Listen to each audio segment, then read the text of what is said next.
вообще, в принципе, у меня муж вообще ни разу море не видел, ни разу в жизни. И вот он первый раз, я-то все детство ездила.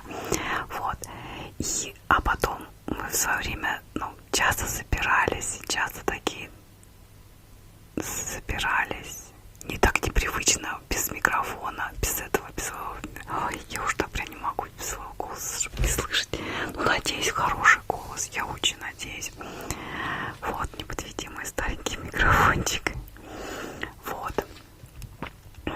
С чего начать? Это так, как-то прям мне прям непривычно. В общем, почему мы не ездили на море? Мы живем уже 22-23 года, не помню точно. Почему мы не ездили никуда? Потому что мы купили квартиру, ипотеку, выплачивали ее, потом делали ремонт в каждой комнате, каждый год. Потом купили машину. В общем, вот у нас брат, у мужа, они в ипотеке, и все, у них там и ремонт, и все, они сами ездят. И вот по мне сейчас, я вот сейчас уже мозгами думаю, что так и надо. А мы все что-то ждали, откладывали, все что-то все строились. В общем, вот. И потом мы собрались вроде, и у меня муж заболел, у него тромба. Кто недавно подписан, не знает. Вот, он в больнице лежал, потом выхаживался, потом опять собрались на юг. И у меня папа умер. То есть, и я уже, знаете, в этом году я просто не решил так. Поедем прям вот, если поедем, то вот не запланировано. Я до последнего думала, что мы не поедем. Я боялась, что опять что-то случится. Я даже в открытую уже говорю, у нас или кто-нибудь заболеет, или помрет. Я говорю, вообще какой-то тихий ужас. И в этот раз я просто-напросто, вот мы спонтанно поехали в место, куда ездил у меня сын. 3 года подряд он там в Краснодарский край, Катковая щель. В Телеграме я все и цену, и все рассказал, все показал подробно, где кушали, где спали, в общем, все, как ехали, все туда и обратно. Вот. И ну вот сейчас, кто в Телеграме не подписан, я сейчас расскажу, как мы съездили. Я знаю, что вы любите болталки, я сама их обожаю. Ой, я надеюсь, нормально. Вот. Вот так вот. Сейчас буду вспоминать, как, чего и что. Я больно быстро болтаю, я уже не привыкла, что она не снимала. И уже прям, знаете, вот цветы сделаю, букет сделаю, завянет. И уже как-то прям... Вот, ну вот так как я и скучала, и все, и вы меня ждете, в общем, вот. Все расскажу, покажу. Так, вот, и мы почему, вот рассказала, почему мы не ездили. Так вот я жалею, что мы надо было раньше, потому что вот чем старше становишься, тем здоровья меньше. То одно болит, то другое болит, и получается, что вот так вот откладываешь. Ну, вообще мы решили теперь каждый год куда-то путешествовать, на юг, не на юг. Ездили мы на машине, на своей. Но решили теперь 2000 километров прокатились мы. Решили теперь, после того, как мы съездили, больше не ездить на машине на юг, и то самый предел это будет 500 километров. 500 километров, потому что 2000 километров это очень тяжело. Даже если у нас какой-то круиз-контроль, как мне муж сказал, если бы не круиз-контроль, я вообще бы сдох. Но я не знаю, мне тяжело.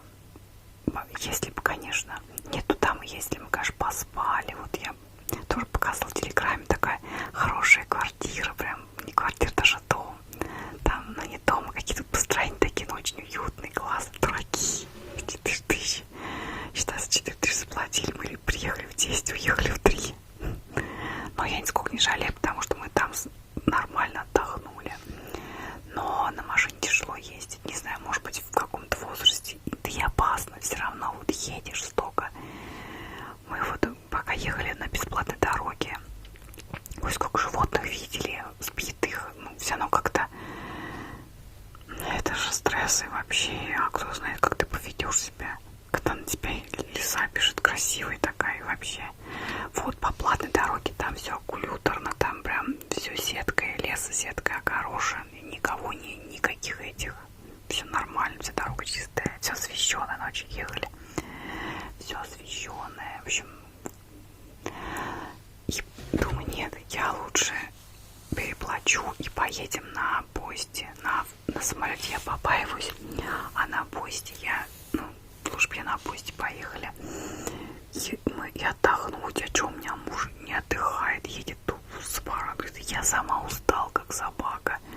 Ну вообще, в принципе, я поездкой довольна. Мне понравилось. Какая-то романтика. Мы ходили на машине, мы поехали на машине. Мне все понравилось, но больше я, тяжеловато. Поездка такая была, конечно. Нас еще такая вот... Вообще, конечно, это было романтично. Я мечтала, я хотела. Я раньше с родителями ездила в машине, мне так нравилось. Поэтому мне так хотелось с семьей съездить. И я все-таки съездила. Съездили мы. Я довольна, но в следующий раз только на поезде. Но я очень довольна. Какая-то, знаете, романтика. На плитке разогревали бигбон. Ели там в каких-то местах интересных, в лесу каких-то там. Потом на обратном пути мы заехали в помпончик, поели. В общем, так здорово, это так сближает семью, прям вот сближает. Мы и с мужем, и с сыном, вообще так как-то вот, это такой опыт. Вот, было прикольно, но было и страшно, было так страшно. Мы, короче, когда проехали до Туапсе, нам Алиса такая говорит, хотите, я вам сокращу путь? Мы такие, да, в жизни больше так и не поведемся. Мне муж сказал, еще раз я поведусь на его, давайте я вам покороче путь покажу. Мы, короче, ехали по такой дороге. Дорога была такая, обрыв. В общем, натуральный серпантин. Он едет вот так, как-то вот так. Обрыв. Прям вот смотришь, там, я боялась смотреть, но я видела краем глаза, что там прям скала и там обрыв. Дорога не асфальтирована, вот такие камни, пылюка страшная. Потом едешь, и все деревья вокруг, все в пыли, вот такой слой. Все деревья не зеленые, а коричневые. Я тоже, кстати, в Телеграме показывала, этот ролик показывала. Думаю, я такая думаю, все, в последний путь еду. Хоть ролик запишу, люди меня запомнят. Вот. То есть я так боялась, я даже когда ехала, вот такая скала отвесная, я вот так вот делала, чтобы накренить машину. Ну, меня муж говорит, да все нормально, там. А я все равно боюсь, я вот такая раза, что туда. Думаю, и машина вот так вот едет, вот так вот. И это кошмар. И сзади тебя машина, и спереди машины. И окна мы закрывали, потому что пыль вообще несусветная, дышать нечем. Прям вот пыль сплошная. И кондиционер включить нельзя, потому что мне муж говорит, у меня не хватит тяги. И мы там просто помирали. Наша бедная милая собачка Мопси, как она пережила, ей 10 лет, я не знаю. А может уже 11. Наверное, 11 уже. Я не знаю, как она это все пережила. Это ужас. Ну, она такая, знаете, у нее режим самосохранения. Она легла на пол. Мы ее тогда на диванчик клали с сыном. Но она ушла все равно на пол и лежала просто там и спала. У нее режим был какой-то энергосберегающий режим. Вот, в общем. И мы, главное, такие проехали. Вот это вот все. Знаете, сколько ехали? Полчаса. Я думала, я от страха порвусь. Это был ужас. Мы проехали потом. И сзади нас парка.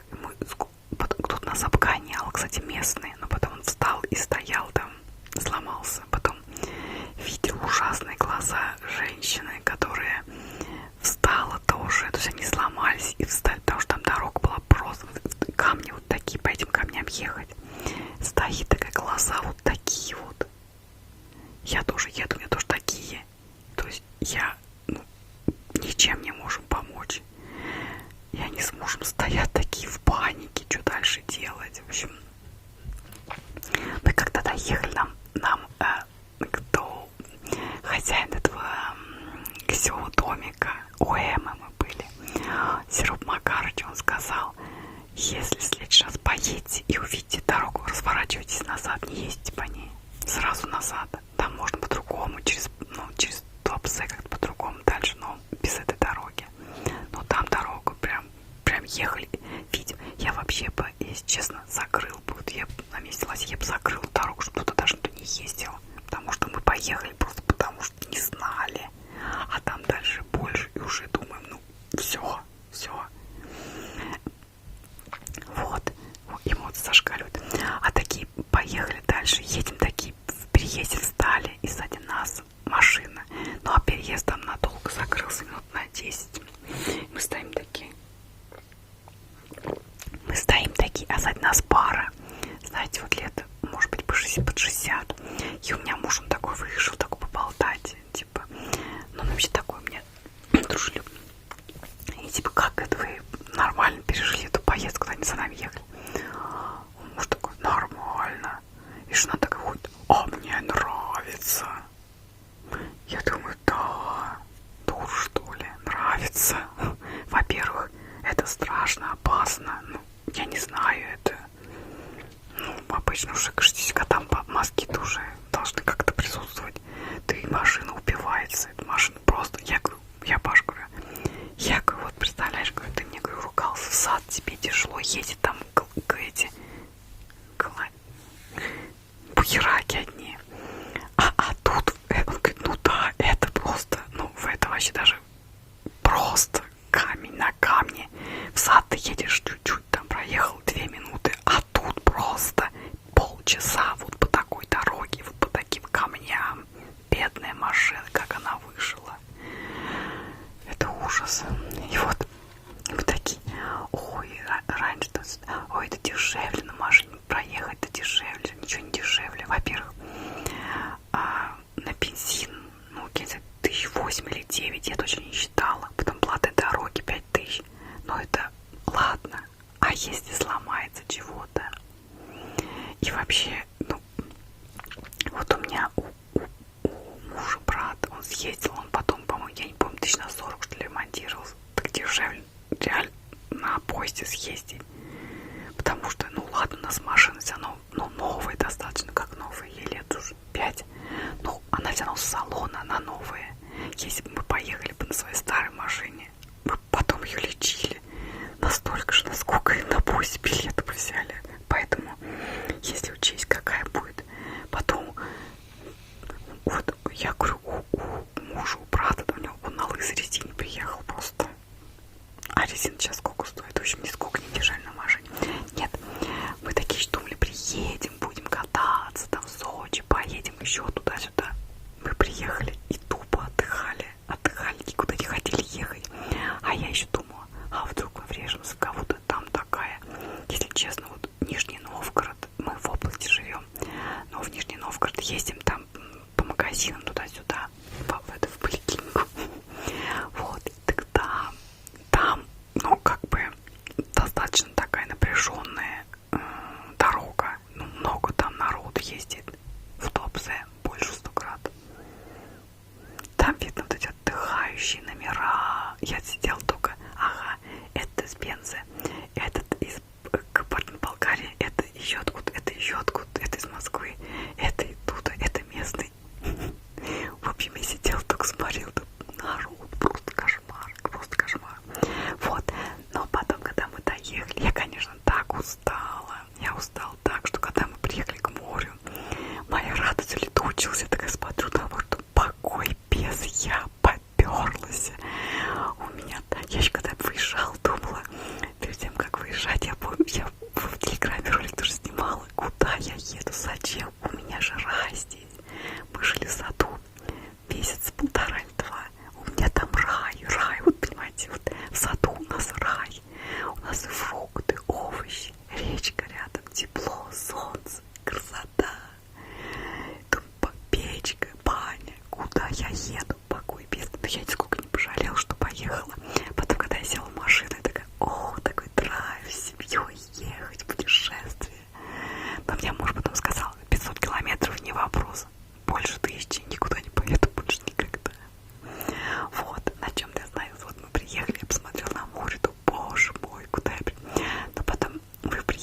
заселились в номер. Номер, конечно, дешманский был, но я сначала расстроилась. Я такая, знаете, вот я и устал, и номер. Ну а почему дешманский? Потому что хороший номер надо было заранее заказывать, ну, весной. Вот, весной надо был заказ, может даже, не знаю, когда уже. Там номера хорошие. Это было такое. Вот в Телеграме посмотрите, я там даже показывала все, вот как там, ну, какой там, ну, такое, знаете, вот такое огороженное место. Там несколько домиков, фонтанчик, бассейн. Для детей просто рай, там детские площадочки, все так уютненько, так мило. Ой, а вечером так огонечки зажигаются. Ой, так все красивенько. Тут паучок, тут пальмочка, тут ну, такие вот такие красивые огоньки с огонечков, дельфинчики с огонечком. В общем, ой, такая красота. Вот, потом пересмотрю как-нибудь свой телеграм, все свои кружочки. Вспомню, всплакну. Вот. А мы поселились как раз в место, где, я же говорил, у меня сын раньше там секции, они тренировались, и там жили. И вот в этот номер, в котором они как раз жили, они снимали целый этаж, второй этаж. Там им 30 человек ездило, слава богу, в этом году не поехали. Ну это уж слава богу, просто если бы этим такая оголтела толпа бы там этих мальчишек было, мы бы там спокойно не пожили, а так мы жили практически одни на этом этаже.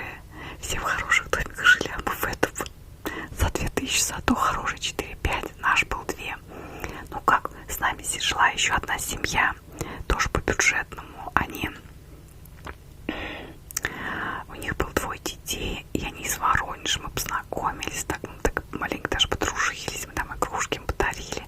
Как она мне все, женщина, все рассказала, девушка рассказала мне, где что, тут как, в общем, вот так вот мы так вечером поужинали вместе, потом так иногда встречались, вот, а потом они уехали, мы вообще остались одни на этом этаже, а они ждали, Серега Макарович, этот хозяин этого отеля, они всего в дома, они ждали же спортсменов, а у них не получилось, не знаю почему, то ли дорого, то ли чё ли, в общем, но у них уже дорогая выходила. У меня в том году сын ездил 55 тысяч на 2 недели, в этот раз, по-моему, она сказала 60 с чем-то тысяч. А мы вот с семьей съездили примерно на 75-80 тысяч. Ну, они там по 2 недели были, а мы были неделю были. Вот. Ну, мы решили так. Мы, пускай у нас будет дешманский такой, ну, просто 2 кровати. Ну, как, самое главное, есть кондиционер. 3 кровати, 2, ну, как бы двухспальные кровати, то есть 3 места, душевая кабина и, ну, туалет, все как бы в номере, столовая общая. Ну, как мне чем понравились, которые хорошие номера-то там, понимаете, там балкон. Мне сын и говорил, мам, надо было в этом номере, а я говорю, ну, говоришь, нету, мы бы купили. Вот, там балкончики, на балкончике можно покушать. То есть как-то там вот если покушать, то выходить в общую столовую, а там будет лень выходить. Не знаю, как-то вот. Но все равно здорово. Но мы решили, вот, как бы сказать, деньги, которые мы сэкономили на жилье, мы решили вот как бы на еду, на развлечения. Вот, и мы, в общем, каждый вечер ели там. Первый вечер мы ели шашлык из курицы. Такой вкусный. Это просто что-то нечто. Я еще скажу, что мы от свинины решили отказаться. У меня у мужа псориаз, ему нельзя. Собаке нельзя. Тоже сказали, что вообще собакам нельзя свинину. А я вообще говорю, что женщинам тоже не надо по свинину. После определенного возраста, в общем, ну, чтобы не толстеть, и вообще она вредная. Ну, не знаю, в общем, мы решили отказаться. Я вот в это лето что-то начитался, смотрелась, все. Решили отказаться от свинины. Сейчас пока я ем индюшку и курицу, рыбу, ем горбушу, всякую курицу. И хотим съездить, найти, может, место за бараниной съездить. Если найдем нормальную. Я такое, правда, не больно. Но я пробовала. Да вроде ничего, мне мама говорит, она на любителя, ну, не знаю. Вот, и мы, короче, ели, ой, такой шашлык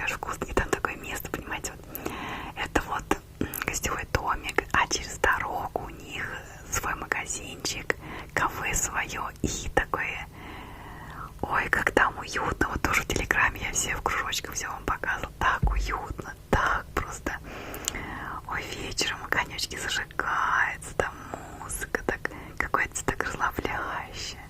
В общем, вот, мы кушали этот шашлык. Обедали тоже там, но потом я на море 15 минут ходьбы. Потом я познакомилась с одной семьей. Она там немножко постарше нас, отдыхали они с внуком на море. Я такая, ну, такая хорошая семья, прям мне сразу понравилась, женщина с ней разговорилась. И она нам посоветовала кушать тоже гостевой дом, называется «Камушки». И при этом в гостевом доме очень хорошая, прекрасная столовая. Вот этот стол, у нас там, в нашем ОМ, там все хорошо, но они там просыпаются поздно. Мы там пришли на завтрак в 8 или в 9, там никого. Они там, ну, в 10, может, что-то раскочегарятся, но мы уже, ну, как бы сказать, у нас такое расписание было. Мы с утра встаем, я встаю рано, 6:30 в 7. Потом мы идем завтракать, потом купаться, и днем мы стараемся быть в номере, потому что ни мне, ни мужу нельзя на жаре находиться. Вот, и мы стали кушать в этих камушках, тоже такая столовая, такая классная, такие доброжелательные люди, это просто чудо какое-то. Доброе утро, добрый вечер, добрый день, приятного аппетита, вам подогреть, а что вы хотели, вот это вот то, вот это, кормят прекрасно. Кушали там запеченную картошку, котлетки, тефтельки, ленивые голубцы, блинчики с утра, кашка. И там еще так прикольно, там можно купить и порцию, и полпорции. Вот полпорции стоит 80 рублей кашка, например, пшеная, а порция стоит 120 рублей. Вот купишь там кашку, я полпорции кашки, там у меня тоже сын и муж.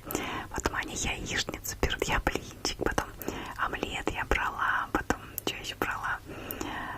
Сырники брала, потом в обед мы там то супчик возьмем, то там котлетки сразу там, потом в конце у меня что-то муж такой, он такой говорит, не говорит, он такой, мне суп. Я говорю, что жаба проснулся? Он говорит, да. А мне мужик такой говорит, а мне мне говорит, мясо по-французски. Я говорю, мне, говорю, форель, говорю, в кляре. Муж такой, ну, мы, конечно, по полной гуляли. Ну вот, смотрите, завтрак выходил где-то по 800 рублей. Ну, так приятно. Я хоть и говорю, что я люблю готовить, я люблю свою семью. Я выбрала там быть домохозяйкой, и мне это нравится. Правда, я сейчас вот игрушки делаю, и, в общем-то, я больше с игрушками вожусь. Но также продолжаю готовить и убираться. Но у меня есть помощник, робот-пылесос. Вот. Но так приятно, когда с тобой ухаживают. Так приятно, когда... Ну... Так приятно, когда с тобой ухаживают. Так приятно, когда вот... Ты не готовишь, хоть иногда отдыхаешь. Да, но я в выходные сейчас стараюсь все равно отдыхать. Мы там покупаем. У нас шаурму покупаем. Ну, в общем, я стараюсь тоже на выходных разгружаться и не готовить все. Я уже мне как бы раньше я все прям готовил, а сейчас думаю, господи, ну дайте мне тоже выходные отдохнуть. Я тоже человек, у меня должен быть отпуск. Вот. И что он дальше? Так, в общем, на обед нас выходил где-то в 1000 с чем-то. Там такие соки вкусные, там приходишь, выбираешь сок. Вишневый, персиковый, мандариновый, мультифрукт, там манго, в общем, куча вишневый. Я выбирала, я всякие попробовала, такие вкусненькие соки. Там десерта, там тирамису еще, там что-то очень много всяких десертиков. Приходишь, так приятно, какой-то, знаете, вот такой прям, не знаю. Вот мы кушаем, мы завтракаем, потом идем на море, плаваем, у меня сын там нырял. Ой, я забыла, потом крабов вам покажу, крабиков, этих, когда щупальца крабов там находил, у меня целый пакет там их. Потом хотел сам краба поймать, но не поймал, они такие юркие, они под камушки. Я говорю, хочу суп из крабов. Он меня выдумщик, он постоянно, он нас вообще в покое не оставлял. Это, конечно, это не ребенок, а какой-то организатор. Постоянно говорит, пойдемте на горную речку. Вот мы там бегали, скакали с этими, знаете, с мальчишками гуляли там, с спортсменами своими. Пойдем, я пошла.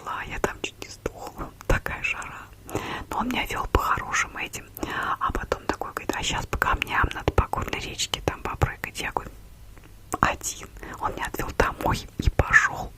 А потом пошел опять же туда. Боже мой. Ну там такие, конечно, красивые. Потом фотографии при самой этой горной реки фотографии нам принес. Я потом смотрел. Такая красота просто. У меня сын, конечно, романтик. Он вот любит красивую природу, тишину. Вот как-то он не любит там всякие дискотеки шумные, там всякие пьянки, гулянки. Он любит природу. Вот он у меня вообще такой путешественник. Я говорю, кем ты хочешь вот быть? Он говорит, я говорит, хочу быть путешественником. Я говорю, а как ты будешь зарабатывать? Он говорит, ну удаленно как-то, я хочу путешествовать. Вот, ну посмотрим, что. Учись, я говорю, учись, пока мы в состоянии тебя учить, учись. Вот, в общем, вот мы на катамаране катались, удили рыбу, чуть поймали. Потом он у меня тоже вот нырял. Он плавает, ныряет далеко, хорошо. Я, конечно, переживаю. Стою, молюсь, там очень. Ну, я не могу. Я все понимаю, что он умеет плавать, что он спортсмен, что у него дыхалка, ого-го. Все равно переживаю. Вот он нырнет, я 2 раза молитву прочитаю, начинаю 3-й раз, он всплывает там.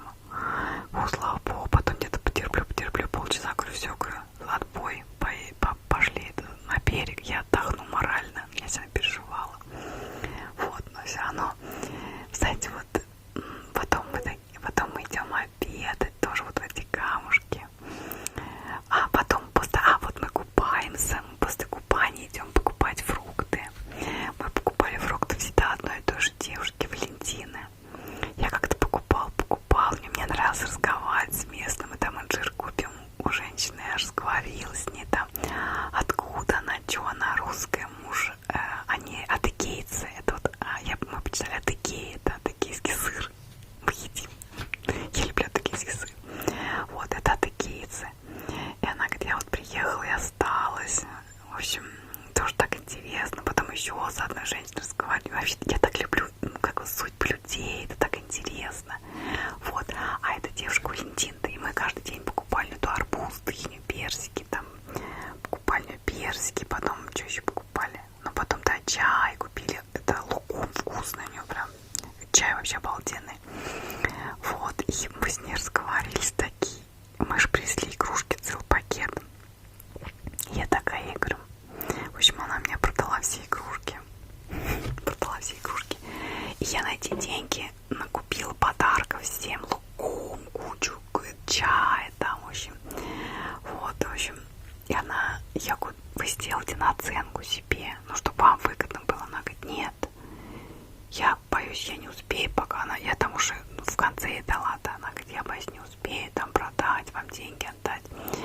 Я говорю, ничего страшного, я говорю, можете потом мне писать, она говорит, мне неудобно. И потом я еще раз, потом я говорю, ну, я говорю, сделайте хоть какую-то наценку. Она говорит, нет, я хочу сделать доброе дело. Представляете? Вот, и она, в общем, мы накупили подарков, и потом, когда уехали, она... Я говорю, давайте я оставлю вам, которые остатки игрушек. Я говорю, а вы потом мне деньги перечислите, сделайте наценку себе. Нет, не буду. Я ей подарила игрушки, тоже там 2 игрушки подарила. Я говорю, выбирайте любые, она выбрала скромные, не самые дорогие, хорошие. Вот, и потом я приехала домой, она мне перечислила деньги. Все, которые продала, все перечислила. Вот так вот. А еще, знаете, мы с ней разговорились. Там, я потом посмотрела, там всего 171 житель живет. И я говорю, а почему у вас окна не закрыты на машинах? Она говорит, а зачем? У нас, говорит, вообще никто не ворует. И дверь, и мы в последнее время уже и дверь не закрывали в домике вообще. Ну, в общем, я говорю, неужели у вас? Она говорит, да. Я говорю, даже у нас вообще никто не ворует. Просто. Я говорю, а почему у вас? Она говорит, у нас, во-первых, камеры, да и вообще, говорит, все друг друга знают. И она говорит, я 1 раз поехала куда-то там, и я не помню, что нам сказала, она говорит, и у меня было открыто окно, и дождик пошел, я прихожу, а у меня окно скотчем заклеено. Я такое ощущение, что в другой мир попали. Вообще. И что у нас? Я не знаю, как в Нижнем Новгороде, но у нас вот в нашей области, это вообще, там у нас вот 3 общаги рядом. Кто там живет, я вам скажу, здесь, конечно, нормальные люди, но алкашей столько. У нас вообще очень много алкашей.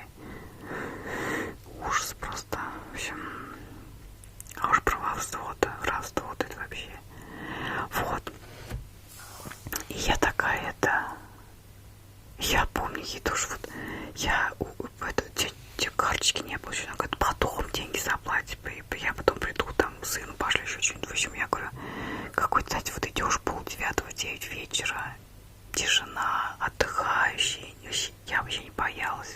Там настолько спокойно, настолько просто комфортно. Я муж говорю, хотел бы себе жить, он говорит, а что нет? Мы погуглили, сколько дома стоит, и решили, что это нам не по карману. Мы что-то там, один дом стоит что-то 190 тысяч, другой там еще сколько. Ну там есть по 5-7 тысяч, но, наверное, там далеко в горах уже, наверное, там поднимаешься, там. Ну там вот днем вообще люди местные никто не ходит. Там жарище, наверное, по домам, по кондиционерам. А так это вечером только с утра. Но они работяги, они, конечно, работают. Вот эта девушка, она вот выходит и начинает, по-моему, с 8 до 9 вечера. Она торгует, она где-то так устала, без выходных. У нас с мужем, правда. То муж изменяет, то это. Но они вот этим зарабатывают, считай, они зарабатывают этим летом, а зимой она не работает. Муж подрабатывает, по-моему, сказала. Но так вот они кормятся вот летом сколько заработали, столько и вот. Они не купаются, и вообще, конечно, жить в море не купаться, это вот у нас тоже вот хозяева вот эти вот Эмма-то и Сероб Макарыч, так прикольно, Сероб Макарыч, они такие полные, не купаются, ничего, в общем, все-таки надо за своим здоровьем следить, в общем, я как-то так вот думаю, все деньги не заработаешь, такие доброжелательные. В общем, мы когда распрощались, мы тоже игрушки подарили, она мне варенье подарила. Короче, она мне варенье подарила инжирное и еще какое-то, говорит, ой, такой фигуа, что ли, еще какое-то полезное инжирное. Я сразу трескала, а это вот еще у меня стоит, попробую. В общем, такие вот прям, вот, не знаю, люди какие-то широкой души, понимаете, широкой души, не мелочные, как-то вот это, мне кажется, какая-то вот, мне кажется, те, кто в горах, такие вот они вот живут, они такие вот какие-то широкой души. Я им такая расплачиваюсь за вино, и там у меня было 50 рублей мелочи, он такой, мне назад. Понимаете, вот так вот, как-то они такие вот, такие. И вот когда меня муж, мы сидели, когда у них в кафе, он подошел к нему, что-то разговорились они, и он говорит, он рассказал ему, что дед его жил высоко в горах, и потом, когда какие-то переселенцы жили, что ли, в этих домах около моря, они уехали, и они спустились, и там сказали, там хотите занимать дома, кто какой хочет, я так поняла, и они вот. И мне потом Валентин сказал, говорит, те, кто занял дома, они живут хорошо, а кто нет, то они молодые, они уже не успели. Так что вот. Вот, ехали мы назад, когда, ой, сколько я уже проболтала-то. Ехали когда мы назад, я все туда ехали. И я, знаете, что рада? Я рада, что у меня муж понял, что кафе это не так дорого. Он мне все время говорит, ой, не пойдем никуда, мы в Макдональдс. Ну, в Макдональдс мы едим, там таким, как бы сказать, Макдональдс, или как это забыл, как сейчас называется, вкусной точкой, или KFC, или что-то такое. А я его все прошу, говорю, пойдем в Хачапури, ну, в Нижнем Новгороде Хачапури, пойдем там туда. Он говорит, ой, там на 5 тысяч, там дорого. Я говорю, Паш, смотри, вот те 1000, ну, 1,5 посидеть, ну, 2. И он такой, ну да. Он мне такой вот какой-то, вот, знаете, вот,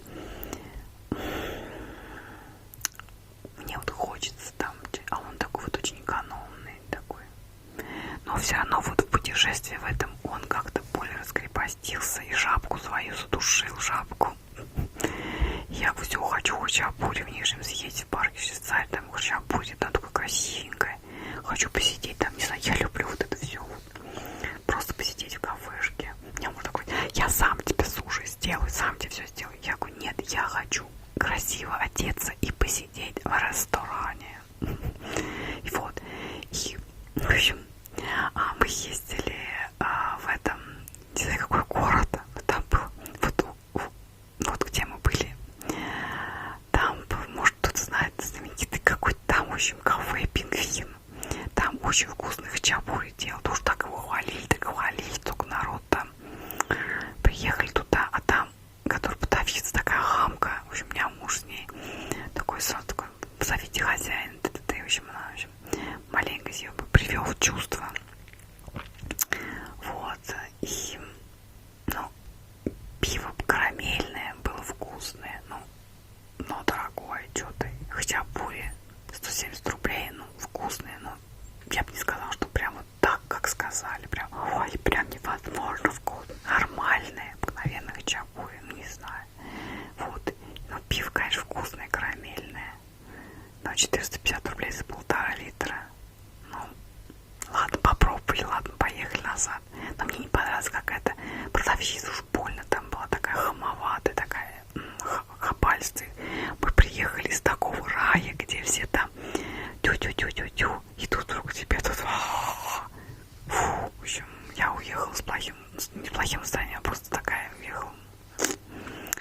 Вот, в общем, ну чего я... А, потом мы когда поехали назад, поели, мы когда ехали назад, там по всей платной дороге были сети столовых, ложка за маму, кукуруза и помпончик. Я говорю, я хочу. В общем, мы заехали в помпончик, народу.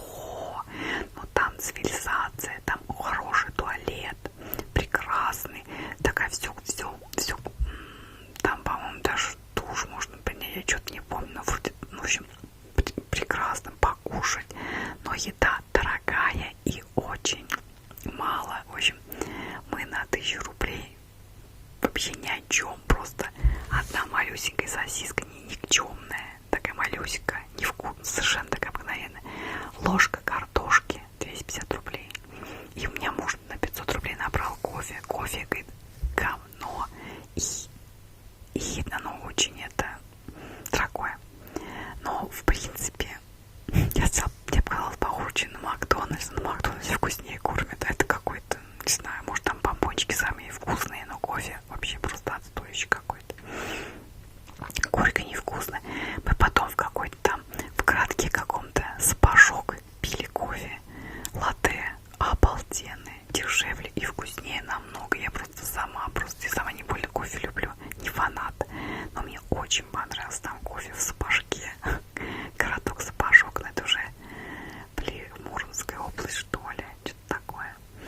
Вот, в общем, в целом путешествие мне очень понравилось.